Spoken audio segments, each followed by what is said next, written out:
Shalom Bapak Ibu. Firman Tuhan hari ini terambil di dalam Injil Yohanes pasal 1 ayat 35 sampai dengan ayatnya yang ke-42. Saya akan membacakannya di bawah judul perikop murid-murid Yesus yang pertama. Pada keesokan harinya, Yohanes berdiri di situ pula dengan 2 orang muridnya. Dan ketika ia melihat Yesus lewat, ia berkata, "Lihatlah anak domba Allah." Kedua murid itu mendengar apa yang dikatakannya itu, lalu mereka pergi mengikut Yesus. Tetapi Yesus menoleh ke belakang. Ia melihat bahwa mereka mengikut dia, lalu berkata kepada mereka, "Apakah yang kamu cari?" Kata mereka kepadanya, "Rabi," artinya guru, "di manakah engkau tinggal?" Ia berkata kepada mereka, "Marilah dan kamu akan melihatnya."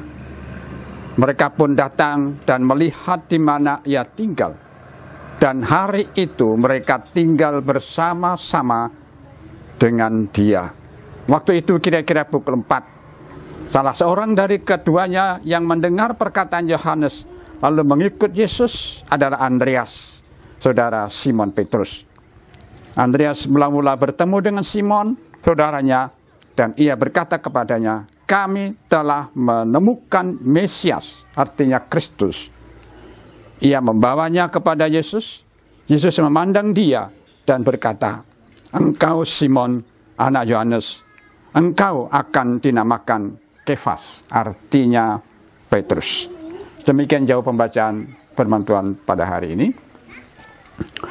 Murid Yesus sejati. Kita akan belajar bagaimanakah ciri-ciri murid Yesus sejati.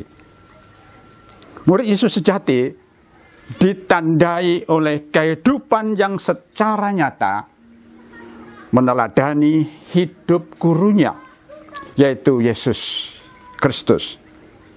Sebutan Kristen artinya pengikut Yesus, adalah sebenarnya ejekan dari orang-orang Antiokhia yang tidak suka kepercayaan baru. Tetapi para murid Yesus tidak memperdulikan penyebutan Kristen itu.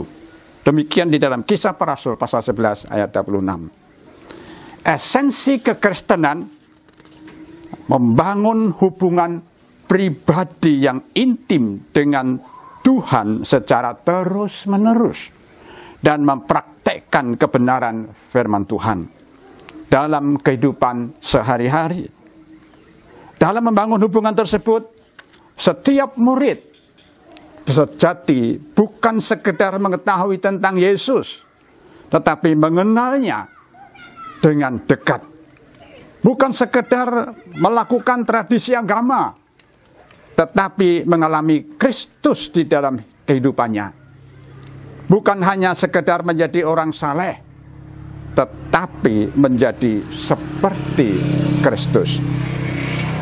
Adapun ciri-ciri sebagai murid Yesus yang pertama adalah seorang yang setia mengikut Yesus. Ayat 37 sampai 38. Untuk menjadi pengikut Yesus, ia haruslah meninggalkan manusia lamanya, berpaling kepada Yesus, dan membelakangi kehidupan lama. Di bawah bimbingan Roh dan kekuatan Roh Kudus, kita harus meninggalkan pikiran, sifat, kebiasaan, dan karakter yang buruk. Dan sebaliknya, buah roh dan karakter Kristus nyata di dalam kehidupan kita sehari-hari. Ciri yang kedua, seorang yang mengenal dengan baik siapa gurunya. Demikian ayat 39. Para murid pada zaman itu mau tinggal bersama gurunya dengan tujuan agar lebih mengenal pribadi gurunya dan akhirnya mempunyai hubungan yang intim dengan gurunya. Setiap murid Yesus harus mau dan berusaha untuk mengenal Yesus, sehingga dapat menjalin dan mempererat hubungannya dengan Yesus, gurunya. Ciri yang ketiga, seorang yang mau menceritakan tentang Yesus kepada orang lain. Demikian ayat yang ke-41. Selaku murid Yesus, kita harus mau dan berani mempromosikan, mensiarkan Yesus dan keselamatan melalui pengorbanannya di atas kayu salib kepada anggota keluarga kita dan orang-orang di sekitar kita. Keselamatan adalah satu-satunya produk dari Injil atau kabar kesukaan itu yang harus diwartakan di mana saja, kapan saja, secara terus-menerus dan dalam keadaan baik ataupun tidak baik waktunya, kepada orang-orang di sekeliling kita, terutama kepada orang-orang yang belum mengenal kasih Yesus. Demikian di dalam 2 Timotius pasal 4 ayat 2 sampai dengan 3. Tuhan Yesus memberkati kita semua. Shalom.